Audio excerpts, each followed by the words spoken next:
Jamani, haya jamani, hichi ndo kilichonileta mimi hapa Glasgow, Scotland.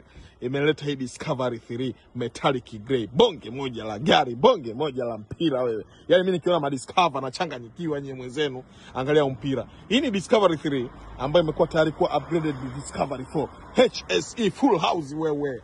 Taa za 4 tayari, as you can see, mambo ni kwa ushahidi. Plate number 8 ya mwaka 2008 hiyo hapo. Gari ni kali mno, gari ni kali mno, afu nimeshakula kiatu. Umeona? Sasa hizi ni usiku, lakini kesho asubuhi mtapata full video ikiwa imesafishwa, iko vizuri kabisa. Angalia kiatu hicho hapo bwana. Angalia kiatu. Alafu mimi naambiaga siku zote gari za QFK Motors huwezi kukuta kutu chini, huwezi kukuta rust chini. Yaani ni gari ambazo zimenyooka, ziko safi, ziko perfect kabisa. Hii ndio imenileta mimi hapa Scotland. Hii ndio imenileta mimi Scotland. Kwa hiyo bwana nailipia hii hapa, nailipia hii hapa.